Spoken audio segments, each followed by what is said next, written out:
welcome Shanaz as we co host this event, My Life, My Business. Wish I was here. And just to remind everybody, is that we want you to change that lament from wish I was here to something where you are fully engaged in your life and you enjoying the journey of your life, whatever that life is. So, last week we spoke about resilience, and so as usual, you can find you can listen to the playback on Clubhouse, or you can actually go to the YouTube channel, the Mufasa Coaching Practice, and you can find it there. But we spoke about resilience and really that bounce back ability, the refusal to give up despite rejection and criticism that you may encounter. And we spoke about how to basically move past your fears, to dream passionately, to persevere and to keep challenging yourself, to let your inner critic or your gremlin voice actually work for you, and in the end, work hard. So, today, Shanaz is going to be presenting the topic, and as usual, I can't wait. So, Shanaz, you have the floor. Hi, thank you, Jacques, for the introduction, and good afternoon, everyone. So, you spoke last week, and I had a bit of a giggle and a laugh at the gremlin voice that you spoke about, but it's so connected and resonated with the work that I do with groups of people as well as individuals.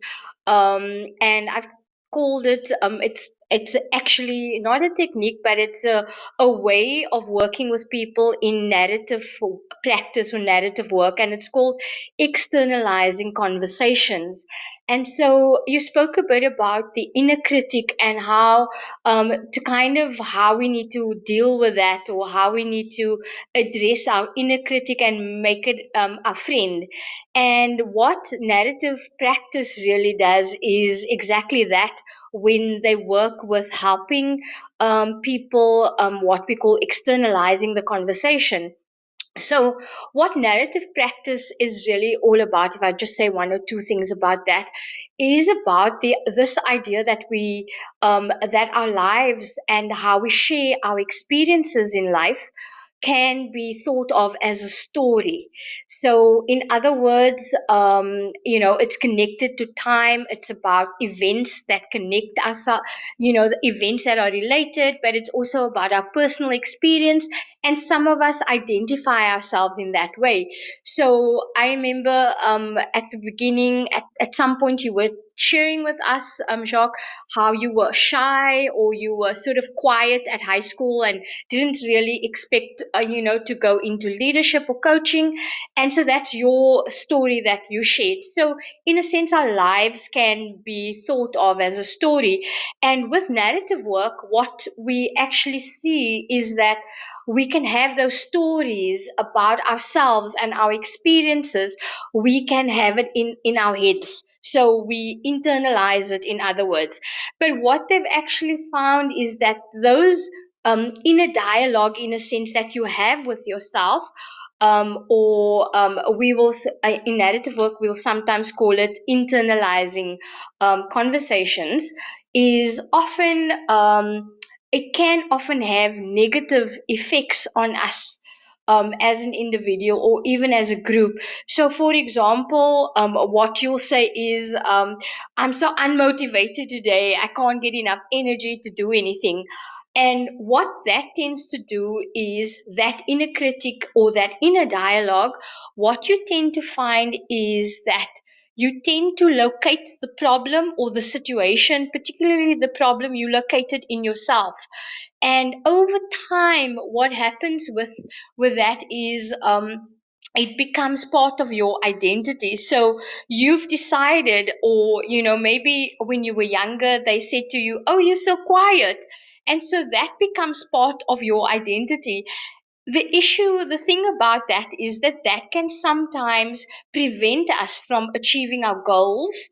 That internal story we tell us, ourselves, whether it's about something like we are quiet, we are an introvert, that can prevent us from achieving our goals, as I said. And so, what narrative practice tries to do is to help you to externalize the conversation, and we try to move you away from that and help you think about the fact that there can be multiple stories or conversations going on for you at the same time, rather than just the one single story that you're a quiet person. And so, what we'll try to do then is to kind of think about, how that quietness, for example, or that introversion that you perceive, how that looks different at different times. As I said, it's like a story. So, in a sense, you have multiple stories going on for yourself. And if we just use an example of a movie, in other words, we're watching a movie, Jacques and I, you and I can watch the same film, but we'll interpret it very differently. And so that is the same thing happens then with the conversation that we have going on in our heads. So, what externalizing, what we then try to do in narrative practice is that it actually requires, we try to locate the problem or the issue outside of the person. So you could give it a name, you could name it. So in your case, last week you mentioned the gremlin, the critic. And so what we try to do is with our group of people that we're working with, or the individual, we try to explore what is going on for the gremlin, and we will address it as the gremlin. In a practical sense, for example, if a someone is coming to me and they have a lot of anxiety or a lot of self-doubt, what this means is I will talk about the self-doubt. So, or I'll talk about the anxiety. So if they say to me, I can't sleep at night, I'm so worrying, I'm anxious, I suffer from this, then I may say, as an externalizing conversation, I may say, so the anxiety is keeping you awake at night. And so, what we try to do then is to draw the problem, in a sense, externalize it. I will say, so the self doubt. I won't say, okay, Jacques, so you actually a quiet person. I may say, the quietness or the introversion has held you back. Or I'll say the introversion seems to prevent you from speaking publicly. And in that way, we start to explore, in a sense, what I said, the history of this introversion, and we will name it in that way. And what you then find out is that as we start to actually name it and take it out of the person, they so the what they say, that when we do this and when we externalize those conversations, so in your case, Jacques, you called it the gremlin. So what they actually say is that problems then, as I start to locate the problem outside of myself, even problems appear less fixed and less restricting when spoken of in an externalizing way or conversation. When people are separated from problems, their skills, their abilities, interests, competencies, and commitments become more visible. And so, the more visible these skills become, the more available they are for people to access. So, in other words, once I start to say, so the anxiety is keeping you awake, what can we do about the anxiety? Or I can ask, has the anxiety always been around for you? What will start to happen is that the person will actually start to think about the issue or the problem outside of themselves, rather than saying, I'm the problem.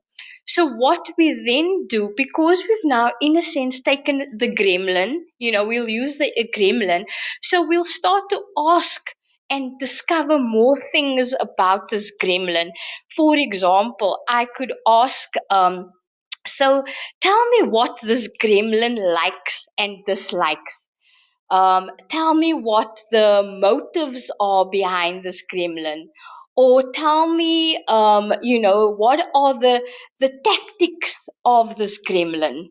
And the person will actually start to, could be, if it's the gremlin of self-doubt, they may be able to tell me, you know what, the gremlin's intention is to prevent me from becoming successful in life.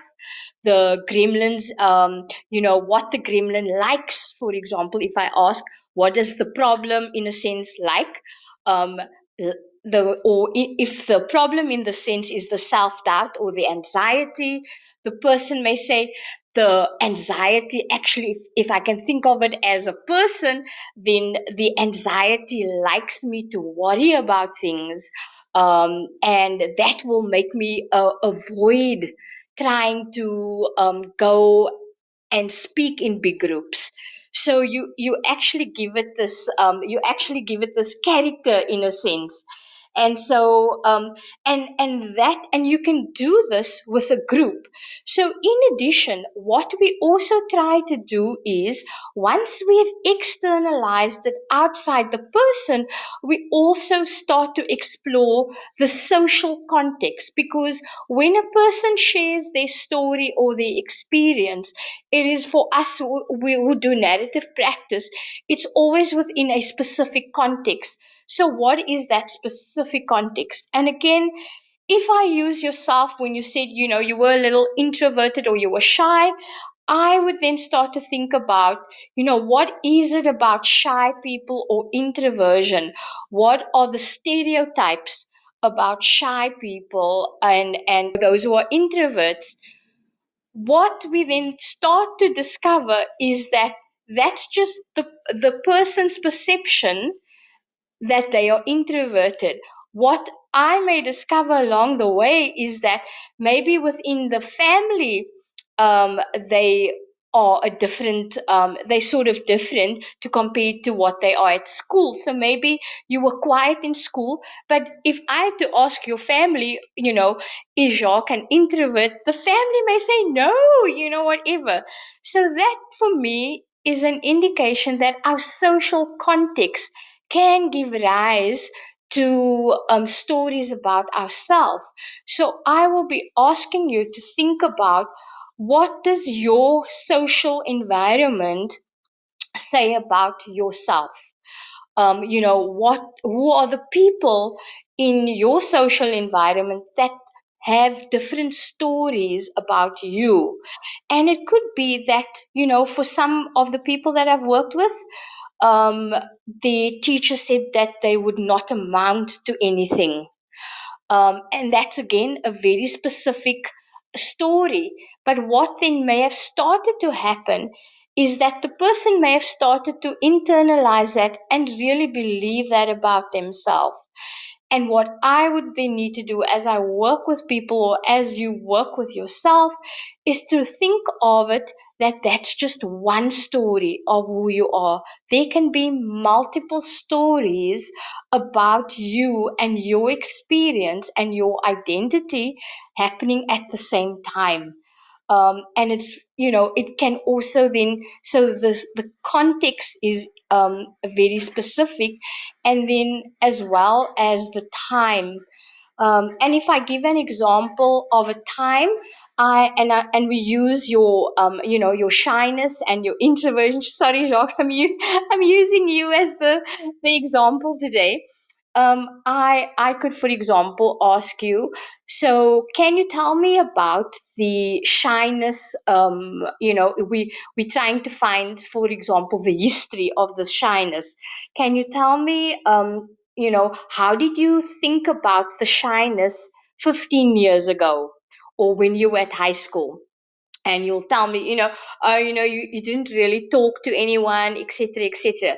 Then I will go on to say, can you tell me about the shyness 5 years ago? And you'll maybe think back, oh, that's when I was at varsity. And maybe you started coming out of your shell when you were at varsity. And then we can go to last year. What do you think about the shyness last year? maybe you end up telling me, actually, you know what, Shanaz, I'm not really shy at all. I think that that was just how I thought about myself. So, what you can see is that even the story and the gremlin that we're having the conversation with in our head has a very specific is set at a very specific time period. And when we also think about the challenges we need to overcome or we are trying to address in order to be resilient, you will see that it would have changed over time. The same, you will not be thinking of your situation in the same way that you are thinking today, say in 5 years' time or in 10 years. And when we start to think about the history of these problems or these challenges in our life, we start to realize, for example, that they can change, and that we sort of have this possibility then of changing. And this is really important because often we come across people who think that they will never change, or when we are working with people, we're thinking, oh my word, this person has had this issue for so many years. I don't think I'm going to make a difference. But externalizing the conversation with that person, that the problem, and what we like to say in narrative practice is that the problem is the problem, the person is not the problem. And in that way we already start that process of actually realizing, um, we start to separate the effects of the problem from the actual problem itself. And in that way, we start to break up little ground, I guess, where the person has develop this idea that they are this shy person or they suffer from social anxiety. um, it could be many years. In that way we start to break up that idea that there is a possibility that they may not be shy, or that there is a possibility that how they think about themselves could change. And in this way, what tends to happen is that people start to talk about, and in narrative practice, we start to talk about this idea. People start to develop alternative stories about themselves. And if I take it further, we actually, in the work that I do and the research that I do, we talk about counter stories. So, if I use you, Jacques, again as an example, your counter story is actually that you are not really an introvert, but actually you just wait to listen more to people and then you respond. And that you also not really an introvert because it was just at a specific time in your life. And in that way you develop the story that actually I'm not an introvert and I'm generally not shy. And that is your counter story, that you're not the shy person. In a different context, and we're talking about counter stories, um, and if I use different examples, that maybe there are people, like myself, I'm struggling to get fit, right? And then I can, I can say to myself, oh, gosh, I can never get motivated. But what I will start to do then, if I work on this premise, is that I will start to think, Shanaz, when have you been fit in your life? And what was happening for you? And I will discover, and I'll think about the time, and I'll discover that my alternative story is actually that I do have gym equipment at home, that I am trying to fit in the half an hour on a regular basis. And in that way, I can start to see that I have actually started addressing my lack of fitness in my life. And that maybe I will then stop telling myself that I'm not fit and I'm not motivated. So externalizing conversations are therefore essential, I think, for resilience, and essential then, for regarding the story that we tell ourselves and the things that we can and can't do. Yep. So that is a little bit about, yeah, externalizing conversations, Jacques, and you're welcome to yeah, ask any questions or comments. Hi, Shanaz. Hi. I got the call. I was wondering, did I just at that moment? It's fine. The timing was just two different types of cards. They start different times, so it was quite funny. uh, okay, that is absolutely fascinating, and I mean, I was having like a chuckle about myself here, and I must say, if you would humor me a little bit, is when I told that story of how I grew up and all of those kinds of things. I mean, I'm thinking about it now as you just presenting the topic, Shanaz,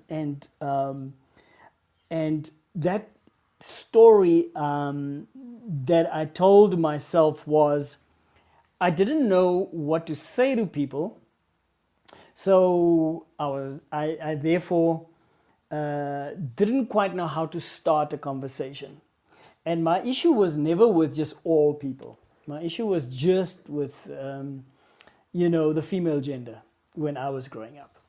And so just not able to put a thought together, brain not operating in that moment, all those kinds of things. And where the belief came is that people say, he's just shy.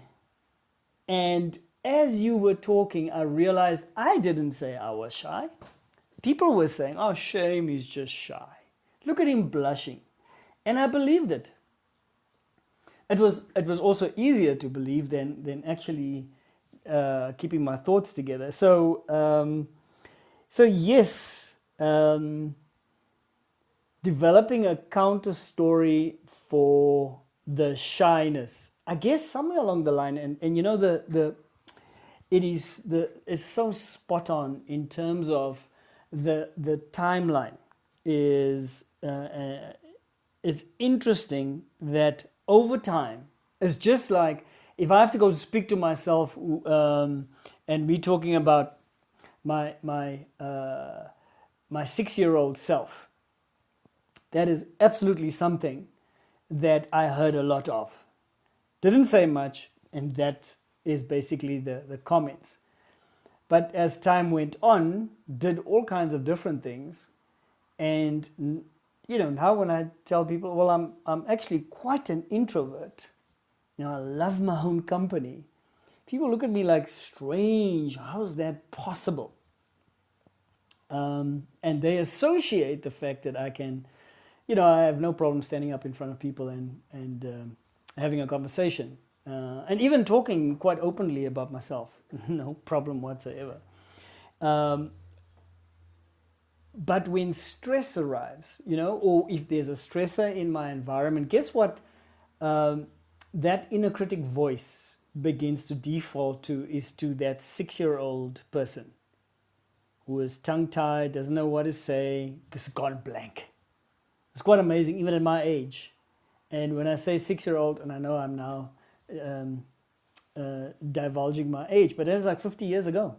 And it's amazing how these things, if left unchecked, and if you just live an unconscious life rather than an engaged life, how you just go on autopilot, and you kind of react the same as you've always been. As you were talking, I mean, my teachers used to tell my mother. My mother was a teacher as well, but they used to say to her that I am so well behaved and quiet and very exemplary. And she would literally say, but that you're not describing my son. He's a little devil at home. I was laughing for that, yeah. It was like the alter ego. But this is so important. I guess first and foremost, the limiting beliefs that shape us. We believe what somebody has said about us. Like, for example, teacher saying to somebody, "You will never amount to much," and it resonates and it penetrates every fiber of your being, and you believe it absolutely. And then it becomes a self-fulfilling prophecy, because everything that tends to happen now, it's because of that. See, that person was right. So your focus then is on really on the things that validate exactly what that limiting belief is.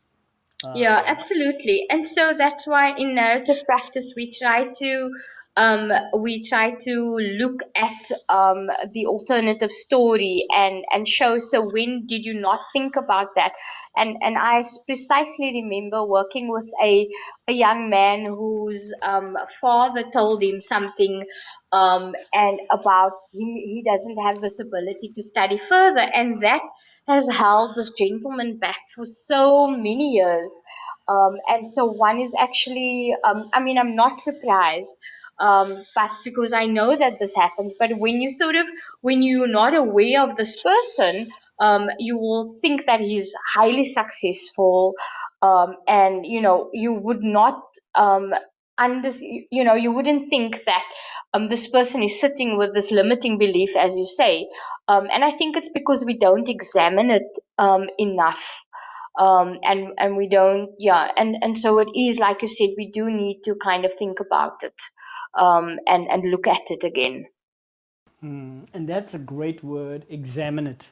And that process, that externalization, that externalizing the conversation, is taking it outside. I mean, so practical is that the problem is the problem and not the person. And so this is what happens when you shut down. And I mean, I am fully aware that the shutdown happens when you begin to personalize and say, I am inadequate.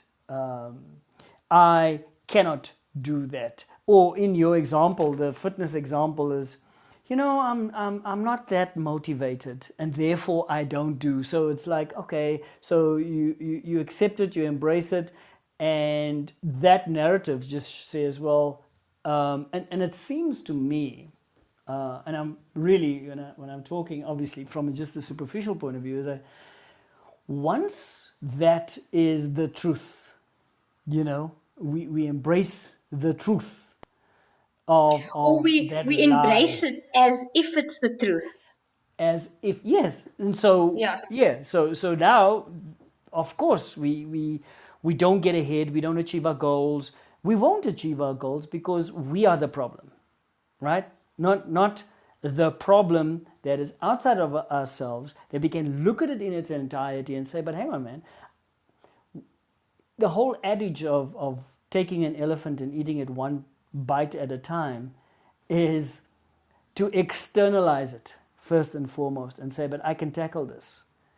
Our issue is, if it's us, do we have the ability, the tools to tackle ourselves? And the other thing you said is, when you externalize the conversation, you then give yourself the best advantages to use the tools that you do have, that's in your hands, your strengths, your abilities, your talents, to tackle the problems or whatever the challenges may be, and build that feeling of, I am making changes. And it's, it's celebrating the small little changes that you're making as you're dealing with something that's no longer interwoven with the fabric of who you are, but it's something that can be dealt with. And it's only a fraction of it. It's never the whole of you. And I'm saying this because I'm really, you were talking to me today. You were using my examples, but actually you were talking to me today. So I don't know if you can tell. So you've unleashed Yeah. in the way I'm talking, passion. Great. I'm glad to do that. And you know what? Just I know that it's 6 o'clock. So I mean, Yeah. when if just a little practical thing that you could do is sort of think about how did I think yesterday about the problem? How did I think 3 weeks ago about the problem? How did I think 2 months about the problem?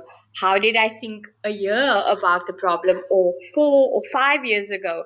And you'll actually start to see they were different. You thought differently at each point, which, like you said, how to eat the elephant, we can break it down, and suddenly we become more visible about our ability to address a situation that can seem overwhelming. All right, so on that note, we're going to end it there this afternoon. Shanaz, that was absolutely brilliant. Thank you, thank you, thank you very much. And for those of you listening to what we are talking about, it is, if you think about all the little topics that we are focusing on, it's like building a wall, or a wall so that you can occupy a mansion, or it is um, casting a foundation that's completely reinforced so that you can build your skyscrapers of whatever your dreams are on top of this. So each little nugget, when used, when applied, I believe it begins to fortify or it begins to leverage. So I challenge you, put it into practice. And but this was wonderful. Thank you, Shanaz. And for those listening, thank you for staying with us. And until next week. Thank you, Jacques. I've spoken to myself also. Thank you. Okay. All right. Thanks. Bye. Bye.